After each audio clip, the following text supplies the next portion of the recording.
Go.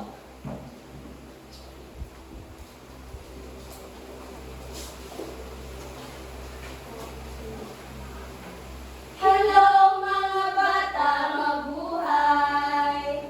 Hello mga bata, mabuhay! Magandang umaga mga bata! Ako si Binibining Jocelyn Igot. Ako si Binibining Rizalyn Barto. Ako si Binibining Alaysa Nicole Pedrano. At ako naman si Binibining Shenabay Maglasang. At ako naman si Binibining Angelita Don. Ako naman si Binibining Hana Gondot. Kami ang inyong magiging guro sa Araling Panlipunan sa Baitang 3. Inaanyayahan ko ang lahat na tumayo para sa ating pambungad ng panalangin na pamumuluan ng Inday Isya. Iyon po ang ating mga ulo at sasabihin. Ngalan ng Ama at ng Anak at ng Espiritu Santo. Ito po sa ngayon. Amen. Amen. So, bago mo po ang lahat, isaayos muna ang inyong mga upuan at hugutin ang mga basura sa ilalim ng inyong upuan. Okay na ba ang lahat? Okay, maaari nang umupo. Ngayon mga bata, nais kong tingnan ninyo ang inyong mga katabi. Tumingin sa inyong kanan, tingin din sa inyong kaliwa, gayon din kung may tao sa inyong likuran at sa ating unahan. At batiin ninyo sila ng magandang umaga. Ayan, matapos ninyong batiin ang inyong mga katabi, nais kong tanungin kayo mga bata. Sino ang lumiban sa klase natin sa araw na ito? Wala po. Ayan, kung walang lumiban sa klase, ito ay isang hudyat na maaari na tayong magsimula sa ating aralin ngayon. Handa na ba kayong makinig at matuto? Opo. Mahusay.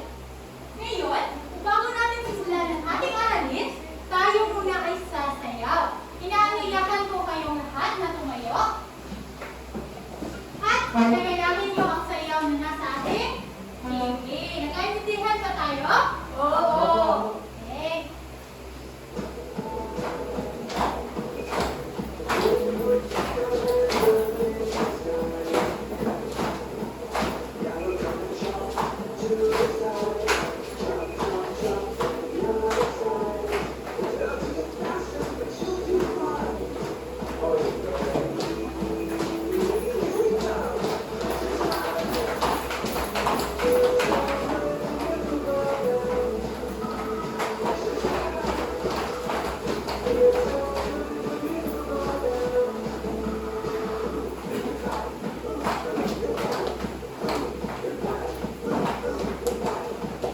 Oh, great job.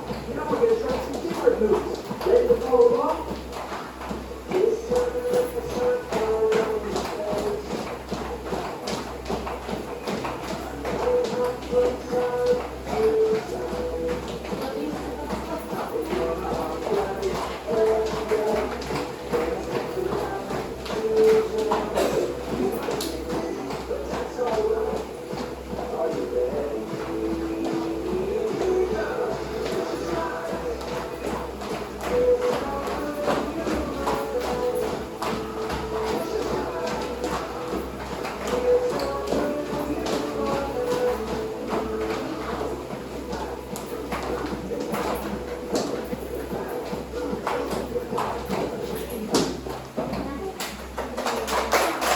Hello, mga bata. So, nakikita natin ngayon, energetic na kayo muno. So, ngayon naman, bago tayo tumako sa ating diskusyon, maaari bang pakipasa ng mga takdang aralin natin ng nakaraan? Bago ang lahat, meron tayong mga alituntunin sa loob ng klase. Pakibasa mga bata. Maging magalang sa lahat ng oras. Makinig sa guro. Itaas ang kamay kung nais sumagot. Umupo ng maayos.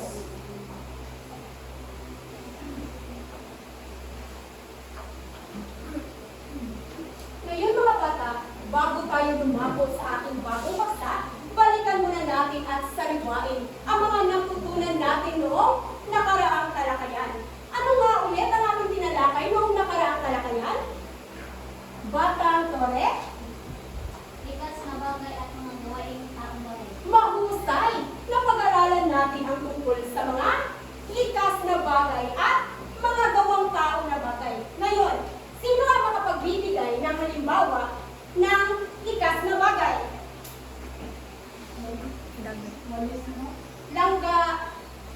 Tisha? Mahusay, walis. Ano pa? Langga, pipito. Tumayo. Table, magaling. Ang mga halimbawa na inyong binigay, mga bata, ito ay mga halimbawa ng likas na bagay. Kapag sinasabing likas na bagay, ito ay mga bagay na hindi gawa ng tao, kundi ito ay gawa ng kalikasan. Ngayon, sino naman na makapagbibigay ng halimbawa na gawang tao na bagay?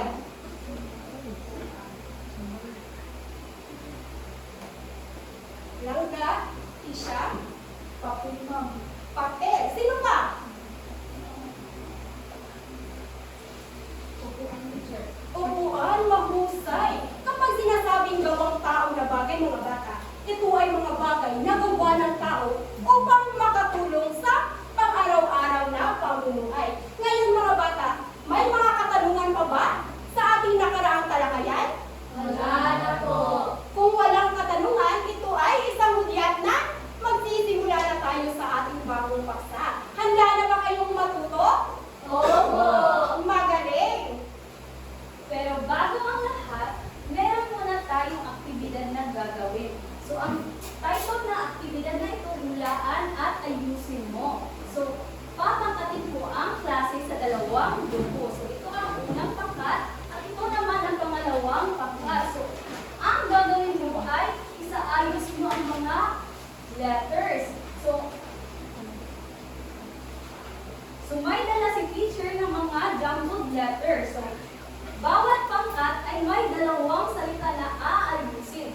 Kung sino man ang makaayos ng maaga, ay siya ang magprepresenta sa klase, sa harap ng klase ng mauna kung ano ang meaning ng salita na inyong nabuo. So, ito ang pangkat una at ito naman ang pangkat pangalawa. So, bibigyan ko kayo na 2 minuto.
Tapos ay pumili kayo ng isang number na mag-discuss dito sa harapan. So, sa pangalawa, sino sa inyo? Diyan. So, ano ang ibig sabihin at mga salita na inyong nabuo? Una ay kalabaw. Pangalawa, sampagita. So, ang kalabaw ay? Hayop. Hayop. Ang sampagita ay? Flower. Galing! Pangkat una. So, ang aking unang nabuo is Nara, ang pangalawa is Bango. So, ang Nara ay, ito ay pambansang kahoy. Ito ay puno dahil.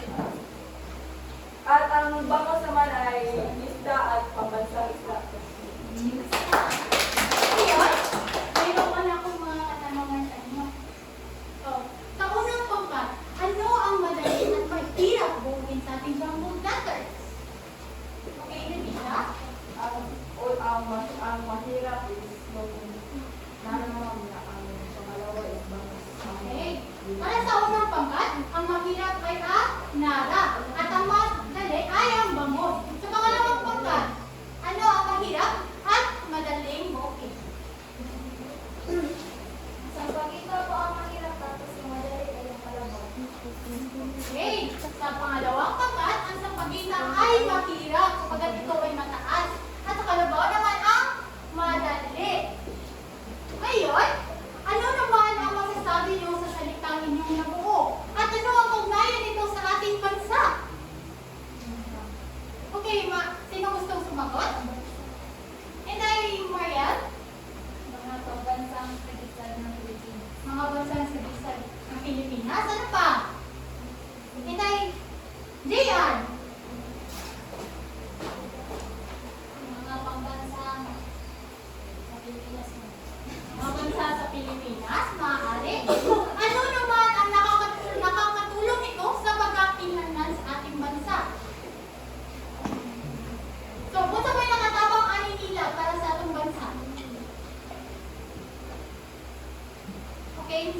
bansa. Sa tingin niyo, ano ang ating pamagat ngayong araw? Ano ang ating aralin ngayong araw? Hinday niyo siya, maaari ko bang tumayo? Mga bansang Pilipinas, maaari.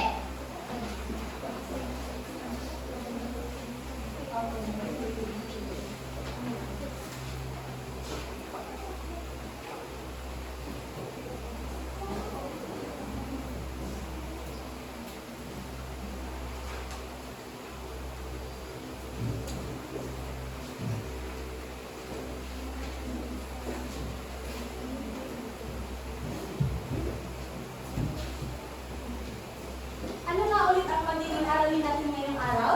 Mga pambansang sagisag ng Pilipinas. Subok lahat, meron tayong mga lalingin. Pakibasa mga bata. Naipapaliwanag ang kahulugan ng bawat sagisag at ang kaugnayan nito sa kulturang Pilipino. Nakapagbibigay ng mga halimbawa ng mga pambansang sagisag sa pamamagitan ng pangkataang gawain at nagpapakita ang pagpapalaga at paggalang sa mga pambansang sagisag.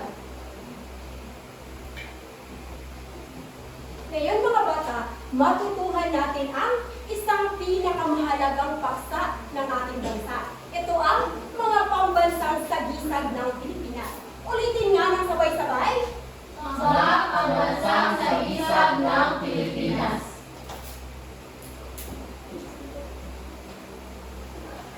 Pakibasa nga. Mga pambansang sagisag ng Pilipinas ay mga simbolo na kumakatawan sa pagkakakilanlan at pamana ng ating bansa. Kapag sinasabing pambansang sagisag ng Pilipinas mga bata, ito ay mga simbolo na kumakatawan sa ating pagkakakilanlan at pamana ng ating bansa. Ibig sabihin, ito ang nagpapakita kung sino tayo bilang mga Pilipino. Ang ating kasaysayan, ang ating kultura at mga pagpapahalaga. Alam ba ninyo mga bata na ang mga pambansang sagisag ay may ang mga simbolo nito ay may makabuluhang kahulugan at sumasalamin sa kasaysayan at pamana ng ating bansa. Ngayon, ating pag-aralan ang iba't ibang mga pambansang sagisag ng Pilipinas.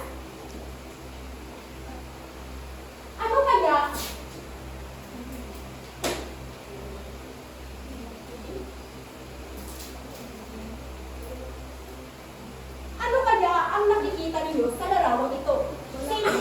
Kung gustong sumagot ay tatayo lamang, Batang Enzo.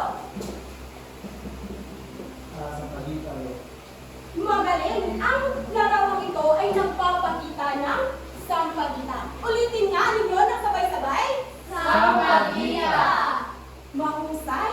Ang sampagita mga bata, ito ay ang pambansang bulaklak. Ito ay isang maliit na bulaklak at puting bulaklak na sumisimbolo sa payak na kagandahan at payak na pamumuhay ng mga sambayan ng Pilipino. Pakibasa nga. Ang isang balita.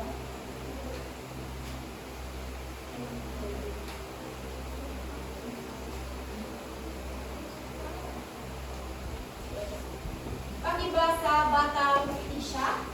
Ang isang balita ay Tayo. ang isang balita ay sumisimulo sa payak na kagandahan o Okay, payak. lakasan na yung boses. Ang sampagita ay sumisimbolo sa payak na kagandahan o payak na pamumuhay ng mga Pilipino. Ang kulay nito ay sumisimbolo din sa busilak ng puso at dalisay na pamumuhay.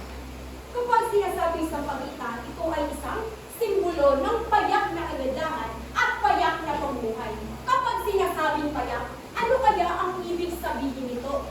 Sino ang makapagbibigay kung ano ang ibig sabihin ng payak? Kapag sinasabing payak, ano ang inyong ideya kung ano ang ibig sabihin nito? Batang Kitty, maaari ka ba pumayo? Payak na simbolo sa Mahusay!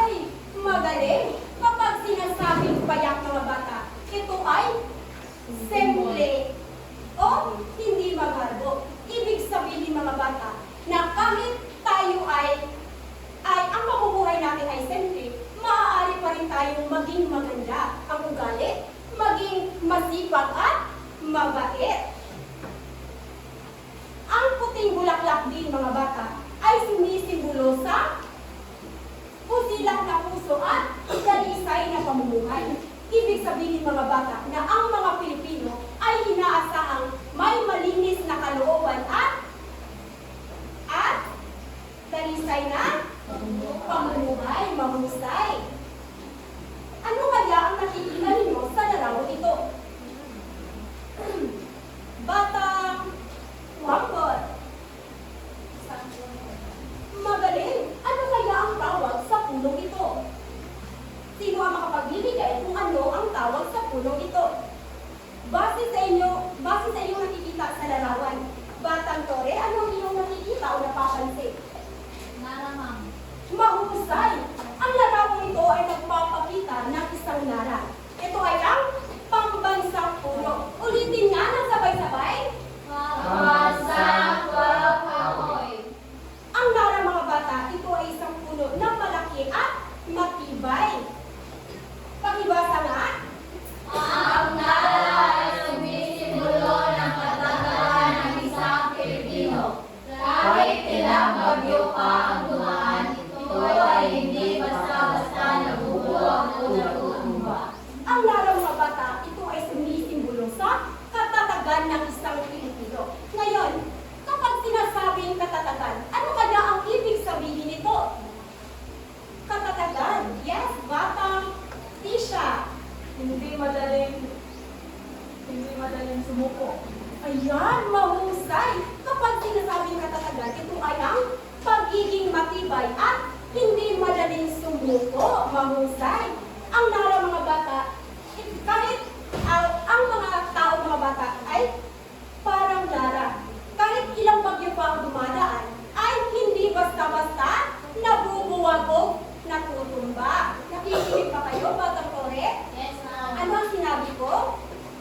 Hindi basta-basta natutumba. Magaling. Ang nara ay kahit ilang bagyo pa ang dumating, ito ay hindi basta-basta nabubuwag o natutumba. Kagaya na lamang ng mga Pilipino, mga bata, na kahit ilan pang mga hamon sa buhay ay hindi pa rin tayo susuko. Ang nara, mga bata, ay isang paalala sa atin na maging matatag at huwag basta susuko sa mga hamon ng buhay. Naiintindihan ba ninyo? Oo. Dahil kayo ay nag-cooperate with teacher, bibigyan natin ang ating sarili ng isang aray mo pakakrap. Alam mo ba kung paano yung gawin? Hindi po. Okay. Si teacher muna ang gagawa at susunod kayo. Isa, dalawa, tatlo. Aray, pakak. Okay. Let's do it together, okay? Okay. Ulit. Isa, dalawa, tatlo. Aray, pakak. Oh, mahusay. Naiintindihan ba ninyo ang dalawang mga pambansang sagisag ng Pilipinas? Ano nga yun? Sa pagitan, nara. Mahusay. Ang kapagitan, ano nga ulit yun? Pambansang bulaklak. Langga, pipito, Pambansang bulaklak po. magaling. Yung nara. Langga, Pambansang puno. magaling. Ang nara ito ay ang pambansang puno o kahoy. Magaling. So, ang susunod naman ay may ipapakita ko sa inyo na litrato. So, ano makikita niyo base sa litrato? Hayop. Hayop? Tama. Ito ay isang hayop. Saan kaya ito makikita? Sa guba. Sa kaguba. Sa gubat? Sa bakanting lote? Sa ilog? Sa uma? Sa ilog? Sa sapa? Tama. Ang mga kasagutan nyo ay tama. Ang kalabaw ay matatagpuan natin o makikita natin sa palayan or sa uma. So ano kaya ang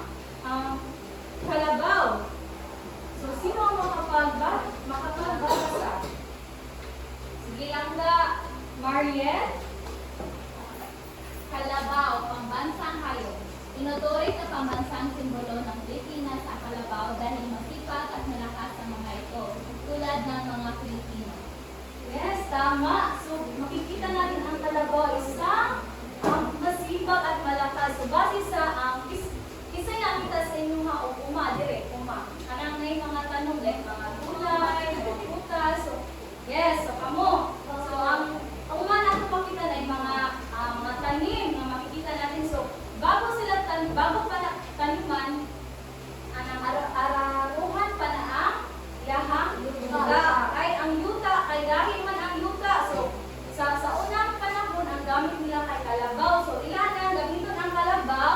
Yan ay kanang tao nila. Nila yung magdalo dayon ang kalabaw para muhumok ang yuta o para nasa na tabunan. So, kalabaw, usa siya kamasipag o malakas gaya ng mga Pilipino. Kita ba tanan kay masipag ba ta? Yes! Masipag ba mo? Yes. So, sa anong pamaraan na makikita ninyo masipag mo?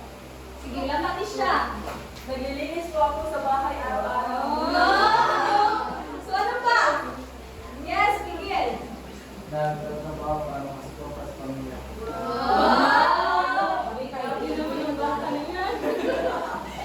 Next is, ano kaya ang iba pang pabasa sa bisa ng Pilipinas? Ano kaya ito? Barong. Ito ay isang kasuotan.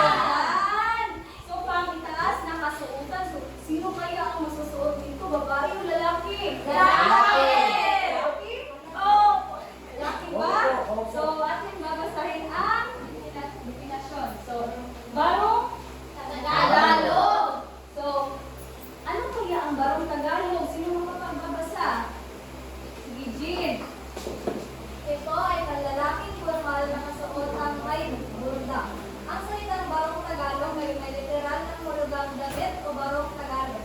Karaniwang gawa ito sa manipis at magaang tela tulad ng pinya at Yes, so, ang barong Tagalog ay kadalasan sinusuot ng mga kalalakihan. So, aming barong Tagalog mo na siya ang pangitaas na isuot sa mga lalaki. So, sa unang panahon, kaya ang suoton sa mga lalaki, bihira siya t-shirt na makita ang bukton.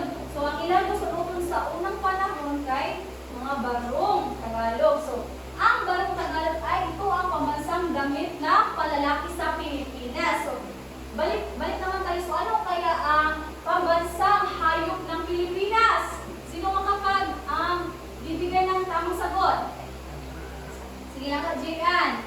Kalabaw. Yes, very good. Bigyan natin ng dalawang palakpak.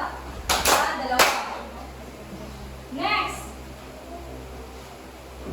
May Inuran, sino bang makakapagsabi ko ano nasa larawan? Damit, pambabae. Taas ang kamay. Sabihin siya. Damit pang babae. Okay, damit pang babae. So ito ay ang tawag dito ay barong saya. Pakibasa? Pangpabasang damit pangbabae. Ang barong ay walang pelyo at manipis ang tila na pasuotang pangitaas ng mga kababaihang Pilipino. Ang saya ay mahabang palda na suot sa mas makapal na tela ng butot, sinamay at iba pang kauri ng mga ito. Okay, magaling. Ang barong saya, ito ay damit ng mga babae noong panahon ng Espanyol. Ngunit ngayon, makikita pa rin natin itong suot sa mga okasyon, saya, o iba pang formal ng mga aktibidad. So, sa tingin niyo ba, gusto niyo bang sumuot ng barong saya? Oo! Bakit kaya? Bakit gusto niyo suot ng barong saya? Okay, Mariel? kasi comfortable. Okay, comfortable. Kung kayo yung papipiliin, ano mas gusto niyo? Ang barong saya o ngayon na mga kasuotan natin? Barong saya. Barong saya. So, ang barong saya, ito ay simbolo ng tradisyon natin noong unang panahon. Dahil ito ang mga kasuotan ng mga babae no, na para maging formal sila sa mga paningin ng ibang tao. Ito, sino nakakilala sa kanya? Si Miguel? Ang literary ng Jose Rizal. Okay, very good. Si Dr. Cersal. Sino hindi nakakilala kay Dr. Cersal? O hindi mo nakakilala kay Dr. Cersal? Hindi yung kilala si Dr. Cersal? Kilala. Kilala po.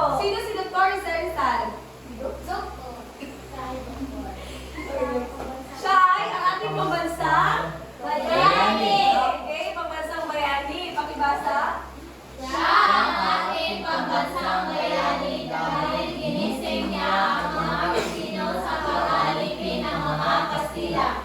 Gumamit siya ng mga akda na kanyang nilikha, tulad ng nobelang Noli Me Tangere, El Filibusterismo at marami pang iba. Dahil sa mga ito, nag-alsa ang mga Pilipino laban sa mga Kastila. Okay, very good. So, si Dr. Jose Rizal, bata pa lamang siya ay nakahiligan niya na magsulat o magbasa. Kaya naman, nung lumaki na si Dr. Jose Rizal, siya ating ginawang pambansang bayani dahil sa pamamagitan ng sa kanyang talino at sa kanyang pagsulat, pinaglaban niya ang ating mga Pilipino sa pamamaraan ng kanyang pagsulat. Ayan ang mga nilikha niya mga libro. Nobelang Noli Me Tangere or El Filibusterismo. So, kilala niyo na ba kung sino si Dr. Jose Rizal? Oo! Sino nga siya? Pambansang bayani! Ang Balaksaya. Ano kaya ang Balaksaya? Pambansang kasulatan ng babae. Okay, magaling. Dahil dyan, bigyan natin ng ating sarili ng 5 bagsak. Ngayon, dadako na tayo sa susunod. Bakit sa larawan ng buo? Kilala niyo ba ito? Oo! Ano ito? Bahay! Tama, bahay. Bahay? Oo! Sino sa inyo nakakita na ng bahay kubo? Okay, magaling. Pati ba sa Batang Hisya? Bahay ko po, pabansang tirahan. Ang tipikal na bahay kubo ay simple at munting tirahan na yari sa mga material gaya ng kawayan, buo at o kubon. Okay? So, ang bahay kubo, ito ay ang pambansang tirahan ng Pilipino. So, ang bahay kubo, mga bata, ito ay simple lamang at maliit na karaniwang makikita natin sa probinsya. Ang bahay kubo din ay, ito ay gawa sa material gamit ang kawayan, buho, nipa at nipa o kubon. Sunod. Ito, sino nakakilala nito?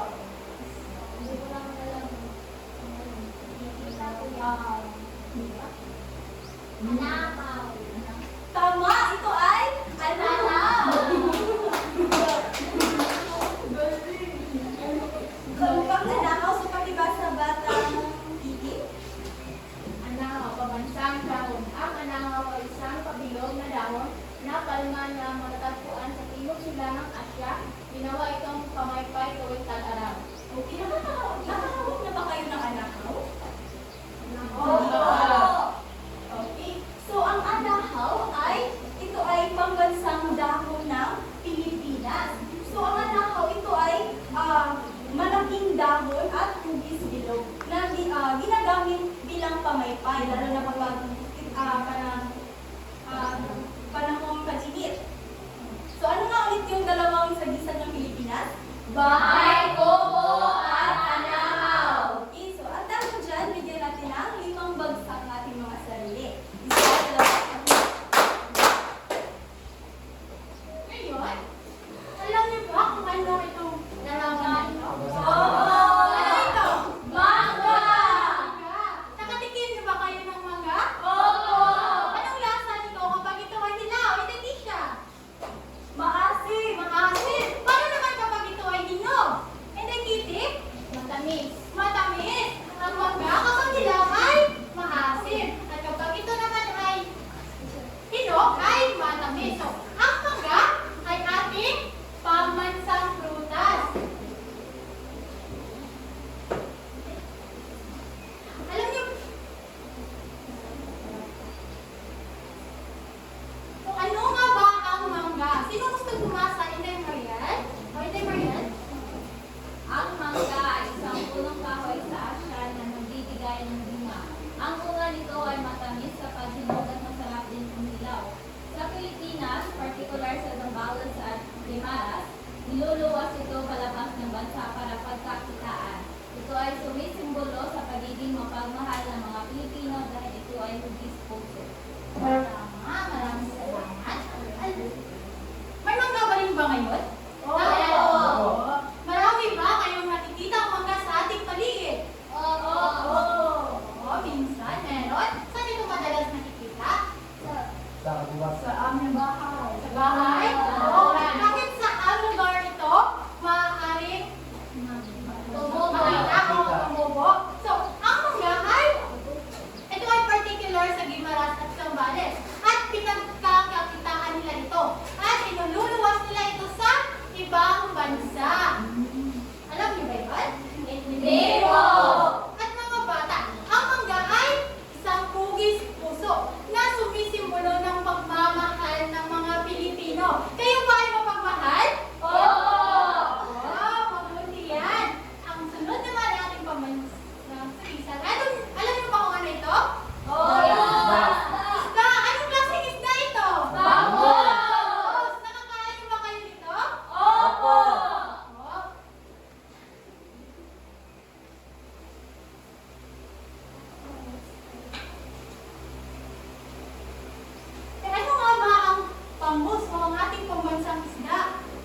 Kaisag ng Pilipinas ang mga bangos sapagkat mabagsik sa pagiging makinig ang mga ito.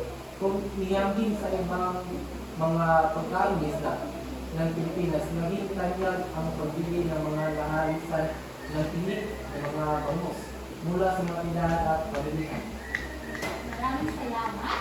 So, ang ating pambansang isla pala ay ang bangus. Bakit nga ba ito ay ating pambansang isla? Sapagkat, daghan kaayo siya o mga tunok. Nakakama mong isla, di ba? So, nakita ninyo, daghan kay tunok ang bangus. Yes, naging siya tunok. So, alam niyo ba kung pila ka tunok ana ang bangus? Wala. So, ang bangus ay 214 ka tunok. So, dili siya safe sa normal na isda nga itong kanong taga-adlaw nga. Di ba kamay nakaayo? So, ang bangus ay marami siyang tinik. So, ano nga yun ang mga pambansa natin sa gisa? Bangus. Okay, so sa susunod na larawan, sino ang nakakakilala nito? Ate. Ay, taas ang kamay. Kilala niyo ba ang hayop na ito? Okay, Dudong Miguel. Ibong mabasa nila. Okay, Agila, ang nasa larawan ay ang ating pambansang ibon na tinatawag nating Agila.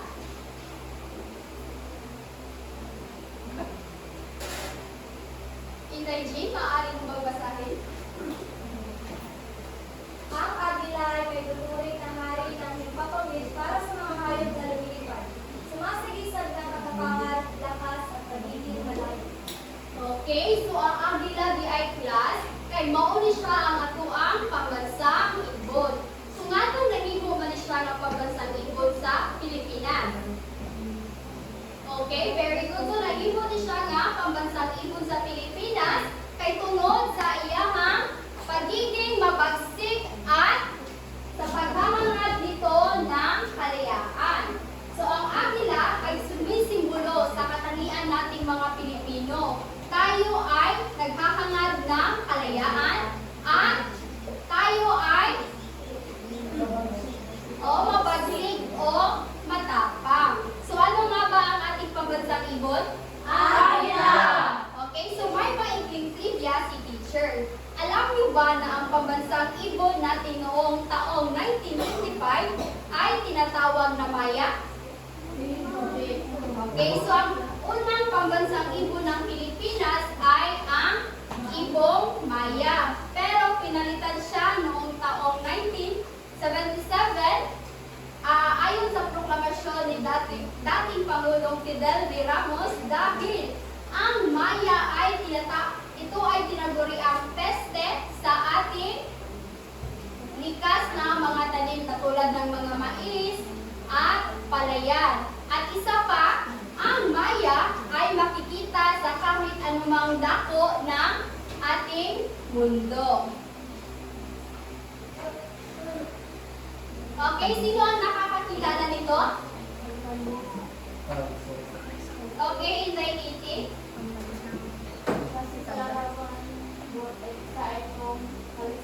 Okay, so very good. Ang nasa larawan ay ang pambansang sasakyan ng Pilipinas. Maaari mo bang basahin, Batang Mariel? Ang palesa ay isang sasakyan hinila ng kabayo. Nakikita ito sa mga probensya ng Ilocos, lalo na sa Mayubegan City, and ang kabuuan ay yari sa kahoy at nilalagyan ng bakal na bilang sasakyan. Okay, maraming salamat. So, ang kalesa ay ang siyang tinatawag natin pambansang sasakyan. Dahil ang kalesa ay ang nagsisimbolo sa kultura nating mga Pilipino. So, kung titingnan niyo mabuti ang larawan ng kalesa kanina, ano ang makikita niyo? May kabayo, May kabayo, May tao. may tao, at higit sa lahat, ang kalesa ay makulay. Ang kalesa ay sumisimbolo sa katangian nating mga Pilipino. Tayo ay masining. Ang mga Pilipino ay likas na masining dahil tayo ay nakakagawa ng mga bagay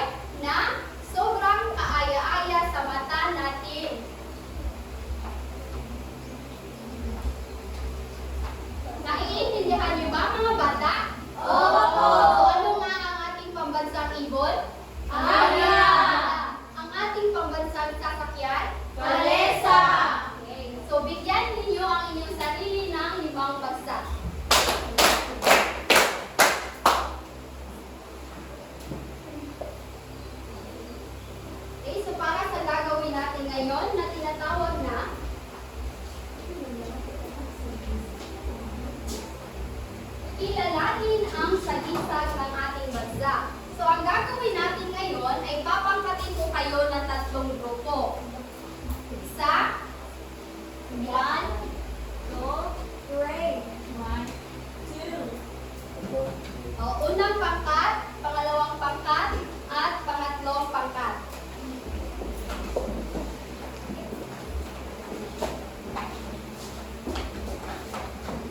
So sa unang pangkat, ang inyong gagawin ay igugupit ninyo ang isang salisag ng Pilipinas at kulayan ito ng maayos. Naiintindihan niyo ba?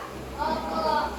Sa pangalawang pangkat naman ay ipapakita ninyo sa pamamagitan ng kilos o maikling dula ang isang salisag. So ang gagawin ninyo ay pipili kayo ng isang pambansang salisag at i-representa dito sa harap at ang mga kagrupo ang siyang maghuhula kung ano ang pinapahulaan ng inyong kagrupo. At sa pangatlong grupo naman ay magbigay ng maikling paliwanag tungkol sa isang salisag ng Pilipinas at sabihin kung bakit ito mahalaga sa ating bansa. Naiintindihan niyo ba mga bata? Opo. Bibigyan lamang kayo ng 5 minuto para gawin ang inyong aktibidad. So, base sa ating aktibidad ngayon, meron tayong pamantayan. Una, kawastuhan ng sagot, 15 puntos. Pagkamalikhain, 15 puntos. Kooperasyon, 10 puntos.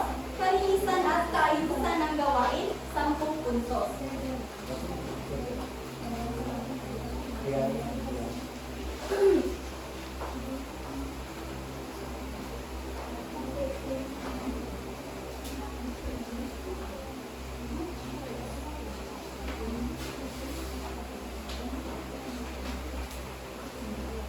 Okay, tapos na ba mga bata? Opo. Opo. Okay, so bigyan na, kayo ang unang magbisita dito sa harap. Ang ikalawang pangkat.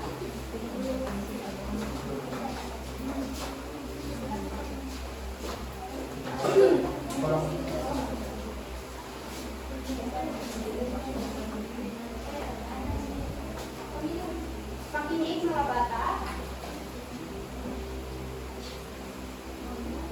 Bangga. Okay, unang pangkat.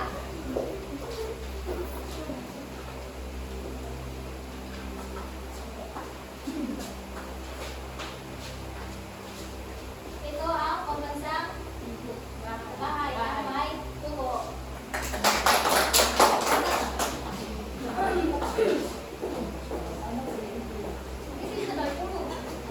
Ang aming napili ay ang pambansang bayani na si Dr. Serra. Napili namin si Dr. Cesar dahil siya nagligtas sa atin laban sa mga Kastila noong panahon pa. Ginamit niya ang kayahan sa pagsulat ng Ilustrismo at tuloy na kanyang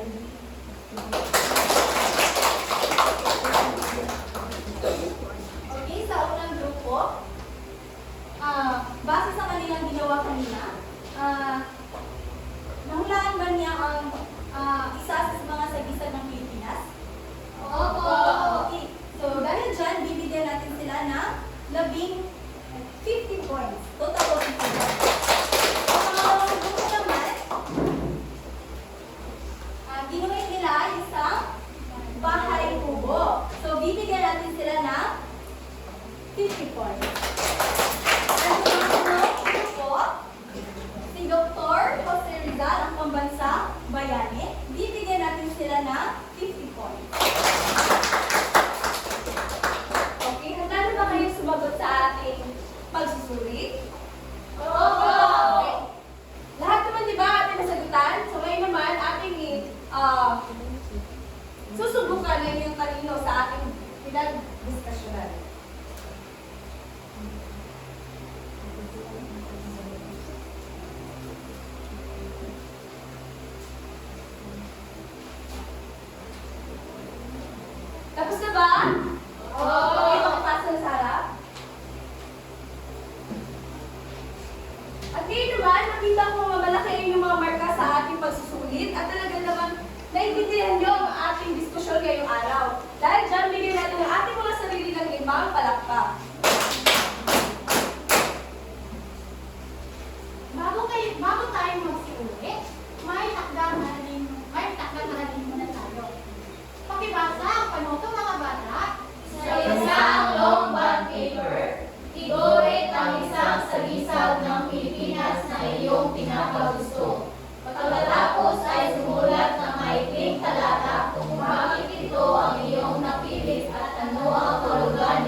Bakit mahalagang kilalanin at igalang natin ang mga sagisag ng Pilipinas, mga bata? Bakit kaya mahalaga na kilalanin at igalang natin ang ating sagisag ng Pilipinas? Yes, Langga, Isha? Dahil po ito ay sumisimbolo sa ating Pilipinas. Magaling! Dapat lamang na kilalanin at igalang natin ang ating sagisag ng Pilipinas dahil ito ay kumakatawan sa ating kultura, tradisyon at pagpapahalaga sa ating bayan. Ngayon mga bata, paano mo maipapakita ang paggalang sa ating sagisag ng Pilipinas? Para sa iyo, paano mo maipapakita ang paggalang sa isang sagisag ng Pilipinas? Langga Torre, maaari ka bang tumayo at ibigay ang iyong opinyon o ideya? Paano mo maipapakita ang paggalang sa sagisag ng Pilipinas? Pag-aralan at ipagmalaki. Magaling!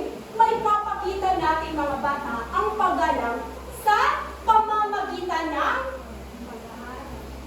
pagiging mabuting bata at mamamayan upang mapapahalagahan ang ating kultura. Wala na ba mga katanungan sa ating aralin ngayon? Wala na po. Dahil wala na mga bata, bibigyan natin ang ating mga sarili na ang galing-galing club. Alam niyo ba kung paano yung gawin? Hindi po. Okay, teacher will do it first and you will follow. Okay? Isa, dalawa, tatlo. Isa, dalawa, tatlo. Ang galing, ang galing, ang galing, galing, galing. Tayong lahat. With energy, ha? Okay? Okay. Sabay-sabay. Isa, dalawa, tatlo. Ang galing, ang galing, ang galing, galing, galing. Mahusay. So, inaanyahan ko ang lahat na tumayo para sa ating